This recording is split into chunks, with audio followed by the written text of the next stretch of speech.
Hey, make sure to check out our Minnesotans Making a Difference segment. It's sponsored by the Minnesota Lottery on Minnesota Bound, Sunday night, June 20th at 10:30.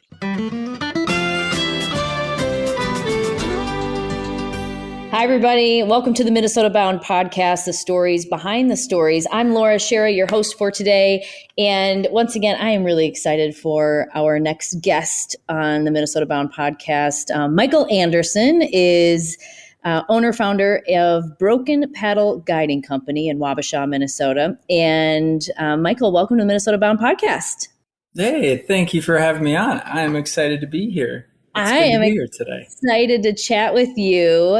Reason I wanted to chat with Michael on the podcast today is Michael's company and his team of great naturalists offer a really cool kayaking experience in Wabasha, Minnesota, and it's called the Flooded Forest Tour.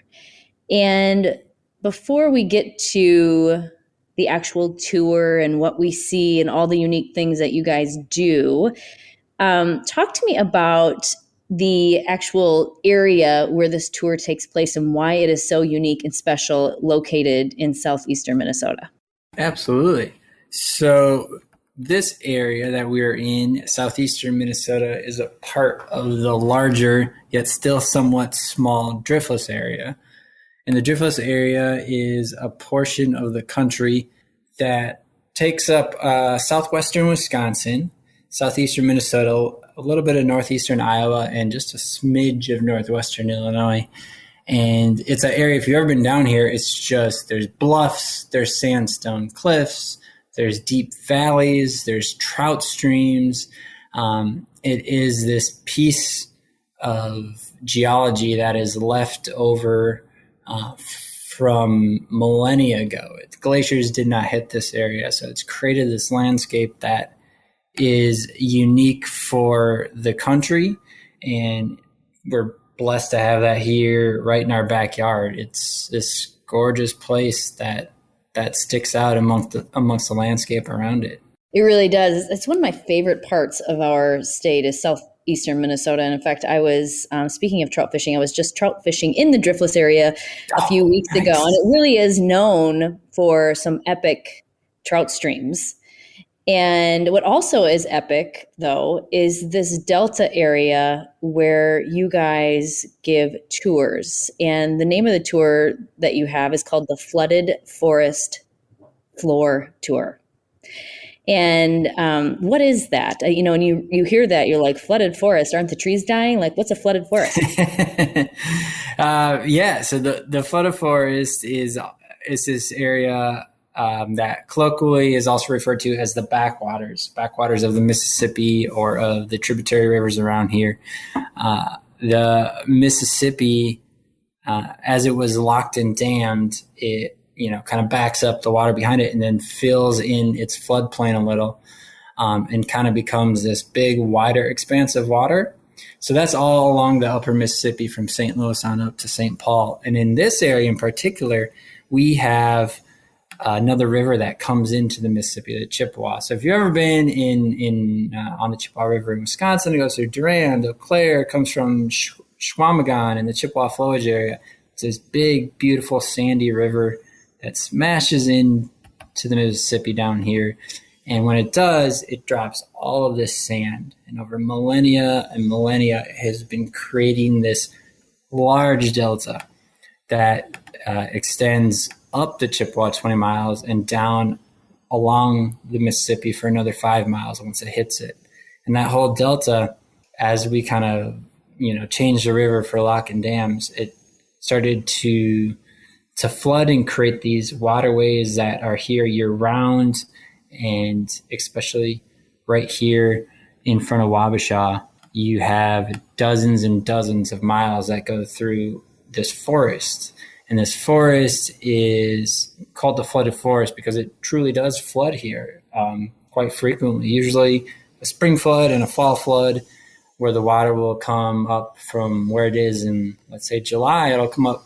If it came up another 7 feet, we might be getting some wet areas in town. The parks might be flooded, but there's no real damage. So that 7 feet extra of water you're not paddling up tree trunks 7 feet. You're paddling where you only could, hike before. And so it truly is a flooded forest. And that's how it, that forest, that ecosystem, that biodiversity, it gets revitalized every time the flood comes in, drops new, sediment, new rich sediment on the forest floor, and just like keeps building this epic ecosystem here. And so that's where we do our flooded forest tour. We go through this area, and if it's a flood, awesome. And if it's not flooding, it's still amazing. And it's kind of a playground, and it's nice and quiet and calm back here, even though your nearest town is never more than maybe 5-6 miles as the crow flies. Once you get back in the middle of it where we go, you don't hear anything. You could feel like you're anywhere else, or anywhere that is just shut off from society. It's this gem here in southeastern Minnesota, southwestern Wisconsin. It is a total gem. My description, and I was fortunate enough to take the tour last summer with you and Alex, and it reminds me of something you see in a storybook or a mystical place, a movie, because when you start kayaking back into this flooded forest, you are floating amongst trees. It is so dense with wildlife and bird singing and such a calmness to it that you do feel like you are in a different world. And I had no idea that anything existed like this in our state. And I don't feel like a lot of people do know that there is this really remote forest kind of delta area that is just such a unique experience that, you're able to do because of your guiding company. Yeah, you said it perfectly. Most people in Minnesota here, we're trained, that kind of, we go north, we go to the cabins, we go to Lake Superior, which is awesome. Don't get me wrong. I did that as a kid. It's amazing. And this area has been not forgotten. There's definitely a vibrant culture along the river, but it isn't as well traveled and trodden as up north. So it's this kind of more quiet place that has slowly been gaining traction. It's kind of on the, for those that have been here for years and years and years, they know about it. And, in the last 10 years or so, it's really starting to pick up steam in terms of people are coming down here. They're taking boats on the river. They're renting kayaks and going in the backwaters. They're hiking the bluffs. It's starting to happen a little bit more. So cool. And we're going to get into a little bit more detail about, what the tour entails, and does it require, high experience of kayaking and paddling, et cetera. But before we do that, I want to thank our newest sponsor, Voyager Saunas. Hey there. Bill Shirk, the man about the woods. You know what? It's time to relax, and Voyager can help. Voyager builds custom saunas for your home, backyard, business, and you know what? The pick of the Shirk family, we love Voyager's mobile saunas that go anywhere we want to go. Clear grade cedar benches, spray foam insulation, Kuma wood-fired stoves, or Hilo electric heaters. These are Finnish-influenced hand-built saunas that will last a lifetime. They're constructed with care by the hometown Voyagers team. The Shirk family loves our Voyager mobile sauna. Voyager, a Minnesota movement influenced by Finnish culture. Visit VoyagerSaunas.com and get ready to distress. Trust me, it works. Do you really know what it costs to heat your water at home, your cabin, or your business? No? Well, we do. Based on data from the U.S. Department of Energy, the average annual saving for homes that heat their water with propane rather than electricity, you save $175. You can save energy and get 2.5 times as much hot water compared to your average electric water heater. Let's save energy and money with cleaner, greener fuel. Propane, the right energy right now. All right, I'm really picky when it comes to drinking water. I have the reverse osmosis drinking water system from Connecticut, and I love it. I've been drinking Connecticut water for years now. Not only does it take out the contaminants in the water, it removes chlorine, but most importantly, it honestly tastes so good. I have a health goal of drinking as much water as possible every single day. And because of Kinetico, that really helps me reach my goals.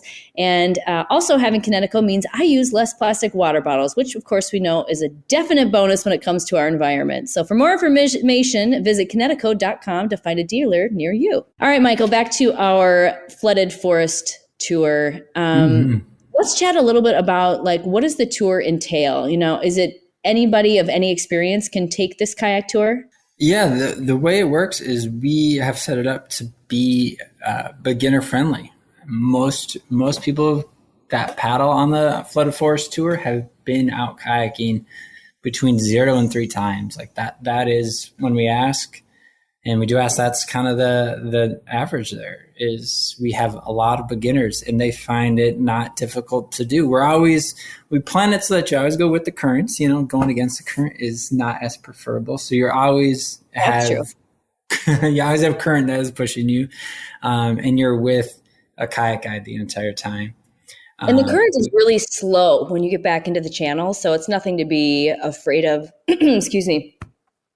It's nothing to be afraid of if you're, worried about a current taking you down too fast or something. It's actually really a kind of a lazy river. Yeah, that's a great way to put it. It is not, it's not whitewater paddling at all. There isn't any whitewater down here. It's pretty lazy river-esque. So super easy to paddle through. And like I said, you're with a guide, and we keep one guide to every 4 participants as our ratio. So if you have a group of a little bit more, we'll throw on another guide just to make sure things are safe. You have someone there to answer your questions and talk about all the cool things that you are seeing, that you're paddling by, the things that are underneath you, as well as insert a couple great corny jokes as well. I have to say, when we took the tour, we were laughing, I would say 75% of the time. Like between you and Alex, you guys are the best and most funny tour guides I have ever experienced. Not only are you full of information about the ecosystem, you guys also make sure it's like such a great time. We were totally giggling all the way down the river. It was a super fun tour. We thoroughly enjoyed it. Yes. Super fun. One thing I think is super unique is the fact that those trees can survive that amount of water that they're sitting in, excuse me, for so long. What types of trees are in the Delta that make them so, viable in that kind of water? Yeah. Oh, great question. I could talk about trees all day. So in this area, the area that we paddle, the lower about 3-4 miles of the Delta before the Mississippi, we see predominantly silver maples. And I'm talking like 90 to 95% silver maples are what we paddle by. And we see some other trees like river birch. It just depends if you get a little more slight elevation in forest floor, you'll see river birch, American elm, maybe cottonwood. And swamp oak is a special treat too. But the silver maples in particular can stand being wet up their trunks, several feet at a time for months at a time. They have adapted to that just about better than any other tree we have this far north in this ecosystem. They're really good at being able to kind of exchange gases through their bark. Essentially, they have larger, call them pores, larger pores that allow them to do that versus some other trees. So they can exchange those gases where like a black walnut or a white pine or a red pine, it wouldn't be able to do that. It wouldn't be able to be wet for so long. So we see predominantly those, and they just love being wet. They have a foothold in this environment where other trees do not. It's so cool. It amazes me that they can sit in that amount of water for so long and actually just thrive in it. And there's another really cool thing that I remember is when we paddled through like a bunch of potatoes that were underwater. Yeah, water potatoes. What were those again? Yeah, what are they called? They're called water potatoes is the simplest name. And That's I think maybe the most fun. Or wapato, it's a pretty widespread plant. It's called arrowhead. It's common name that we have gone on to call it. It's been called wapato for generations and generations before by all the indigenous communities that lived here in the Midwest, and it's pretty widespread throughout the country too. But it grows tubers like the potato you'd have in a farm or in your garden.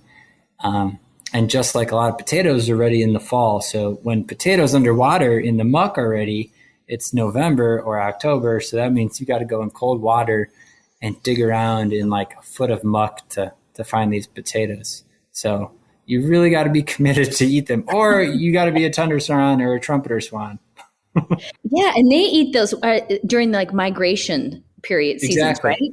Yeah, they flock here and they stop. And there's a particular area actually right near us, between us and the town of Elma, Wisconsin, that is full of tundra swans in October, November, and they're just eating that arrowhead. It's like a buffet. They come here, they stop, get a buffet here, go a little farther south, get some more arrowhead that's ripe and other things. But yeah, they love it. It's just packed carbs for an energy out.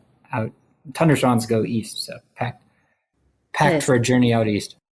Totally. And, you'll see other things such as reptiles. I remember we saw a water snake along the way, fresh zebra mussels that were zebra mussels, right? Yeah, zebra mussels are the invasive mussel. No, that's not what we saw. What did we see? We saw a few. Mussels. I remember we saw freshwater mussels. Yes. And then of the varieties, I'm pretty sure we saw, there's one called a Wabash pigtoe and one called a pink heel splitter. And I think we probably saw a heel splitter, if I remember correctly. That's right. We stopped. They have little trails in the sand. Yes, that's what it was. Okay. Sorry, I don't know why. I knew a zebra mussel was an invasive species. I don't know why I was saying that. But it's so common that, unfortunately, you hear that name too often. I know, it is all too common. Yeah, it was the freshwater mussel. And what was the name of it one more time, that it does make a trail in the sand? The one that I'm fairly certain we saw was a Wabash pigtoe. There's a lot of different kinds, but it looks like in like a foot of water, you put your finger down and just drug your finger in the sand and made a little trail. That's, if you ever see that at the end of that or the front of that, there'll be a mussel. And that's what we saw. I remember seeing a lot of those when we paddled. Yeah, we did. We kind of took a little break on one island, and we had a little snack, and we were searching to see if we could find fresh water mussels, which was pretty cool as well. It's also a fun part of the tour. And how long is the tour in general for those that are interested in signing up? Is it an all-day thing? Is it, half day, short day? Yeah, it's a short day, half day. When we meet you, we usually get back. We meet people at the shop, and we usually get back between 3.5 and 4 hours later. So it's not too long, enough to come back and feel like you deserve a good lunch and maybe an adult beverage. That's a perfect length. Exactly. And, one thing with you and Alex are both so passionate about conservation efforts that go along with this really unique ecosystem that we have, and the education behind that. Do you want to talk a little bit about how important it is that, we're protecting this environment? Yeah, absolutely.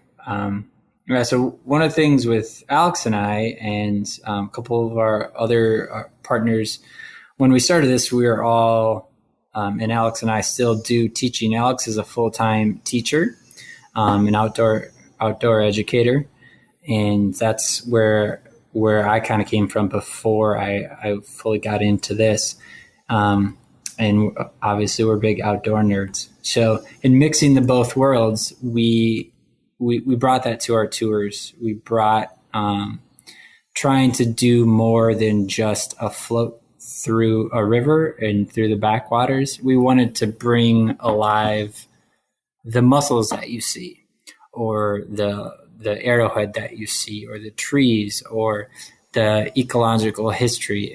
And that gives a place not only a deeper meaning personally, but it helps us kind of understand our role in an area. And if we can see ourselves as part of, not separate from the place that we're in, we not only are looking at it differently, but we're treating it differently and with more respect. So it's part of what we do is to teach about the area and try and make it as fun as possible. And we bring that on our tours. We like Alex in particular, Alex is a phenomenal educator. And we can wax and wane about everything out here for hours on end until people get bored, because we love doing it. We love bringing the place alive and giving people a little bit extra understanding of the Mississippi River, the backwaters, and the driftless area. Yeah, and you mentioned the backwaters, really having a deep history of, people have been taking, was it used for logging, or what was it that you had mentioned back in years and years ago that, that it's important that we protect it now? Yeah, it has had several uses by people around here and different animals around here. Logging is definitely part of its history. And prior to that, these backwaters were had a little bit more seasonality to them, where a certain stream or waterway might have dried up pre-lock and dam era, and it was used by indigenous cultures around here. This was where they would come fish in the spring, in particular when maybe a pond, everything would dry up except a pond, and that pond would catch fish. There's a lot of great fishing holes around here. There used to be a wide variety of mast-bearing trees, or nut-bearing trees, like different acorns and walnuts, butternuts. So it was used as a nut gathering ground for a while. And then flip into kind of the mid-late 1800s. This area was logged heavily, and most of Wisconsin. Most of the forest of Wisconsin came down the Chippewa River. That was the major conduit from northern Wisconsin, came on down the Chippewa, and then there was actually a little side slough that cut off some of the Mississippi around here, but came on down to the Mississippi eventually, and then made its way further down the river. So it was used by cultures before us, and then was used to take a lot of the trees out of northern Wisconsin. And those are kind of its main uses. Oh, and I can't forget that it was used extensively too in the late 1800s, early 1900s. This is where, along the river, their main channel here, and in Lake Pepin too, where they collected freshwater mussels and made buttons out of them. Oh, wow. Yeah. So if you every time I see a mussel shell that's been, there's no live mussel, it's just been ripped in two, I look at it, because if you find one that has stamped out a button in it, that's a special treat. But I have yet to find one. So it has a lot of varied uses.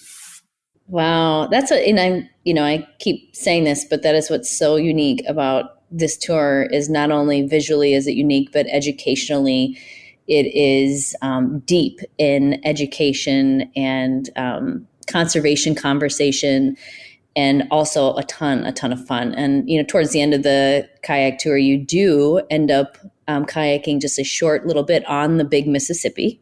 Mm-hmm. So that's also kind of a really fun way to end the tour. And you see quite a few bald eagles. Yeah, most definitely. We see a lot I eagles. I never promise seeing a bald eagle, because I don't want to disappoint. But I have them on cue. What? Yeah, I should start putting little statues out there of bald eagles. Yeah, exactly. Just to ensure. But I've paddled back here thousands of hours, and I think maybe there's only been one tour ever in which I haven't seen an eagle. We go by. Depends on the exact tour, but on our tour, we paddled by a couple of eagle nests that are along the main channel. In this specific area, there's a couple dozen eagle nests around here. And I was just paddling by some a couple of days ago that are active. And right now, into late June, early July, is when you can really see this year's juveniles, the ones that hatched a couple months ago. Cool. They're starting to get fed, practice flying, practice perching. This area has tons of bald eagles. One of the most in the lower 48, most dense areas is right here. So cool. And before we wrap up with some of the other really unique tours that Broken Paddle Guiding Company offers, first, Minnesota's wildlife management areas are a vast array of lands across all of Minnesota. These 1,440 WMAs are valued for wildlife and Minnesota's outdoor recreation opportunities. Annually, the DNR maintains hunter walking trails, plants food plots for wildlife, and develops acres and acres of prairie and grasslands. To find out more about Minnesota wildlife management areas, go to mndnr.gov/WMAS. Also, thanks to Nabisco, Ritz, and Oreo. Today is a day for adventure. Cub has all the Nabisco snacks you need to make sure adventure is delicious from start to finish. Life just tastes sweeter when you share Oreo cookies on the trail, when you crunch Ritz crackers at the campsite, or rock the boat with Ritz Cheese Crispers. Stop at Cub on the way to your adventure. The great outdoors is calling. Don't forget your snacks. All right, Michael. So wrapping up here on the podcast today, not only do you offer the flooded forest floor tour, say that 3 times fast, you guys have some other tours that are really unique. Yeah, we do. Besides kayaking tours, we have several different kayaking tours, some that are a little shorter. You come with admission to the National Eagle Center in town, one that catches sunset on the river, ends at a Riverside Brewery. And we also do have 2-night, 3-day in bike tours. For those who want a little extended trip, we do fully supported bike tours in the Driftless region. So we set up with some local bed and breakfasts and inns and cool restaurants, wineries, breweries, and some tucked away places in between. And we bike the valleys, bike the bluffs, always fully supported. So if you are out there and you feel like you want to climb that extra hill, we support it. If you feel like you just want to ride in the van, we're behind you. Get on in the van. It's like going toward southeast Minnesota. Yes, right? Exactly. Yeah. I'm actually chatting with Alex in a couple days about doing that tour. So I'm really excited about that one. I love biking. It sounds not only like great visual things to see, but also really, really good exercise for the summer months, which is awesome. Well, thank you, Michael, for taking the time to be on the podcast today. Again, if you are listening, I highly, highly recommend the Flooded Forest Floor Tour with Broken Paddle Guiding Company. Hands down, it's the top 5 tour I've ever taken in the state of Minnesota. You guys are fabulous. So well, thank you, Laura. Thank you so much. It's been a pleasure talking with you. Matt. Well, we appreciate you taking the time to be on the podcast. And just quickly, how long does your tour run? Is it all the way through the end of August, through the end of September, just so people have time to plan? Yeah, we go through the fall colors in October because paddling in the fall colors is wonderful. So that usually 3rd weekend in October. Wow, that's pretty cool. That's got to be beautiful at that time of year. All right. Well, thank you again, Michael. We appreciate you being on the Minnesota Bound podcast. Also, again, thank you to Voyager Saunas, Kinetico, Minnesota DNR, Minnesota Propane, Oreo, and Ritz. And last but not least, of course, don't forget to introduce a kid to the great outdoors.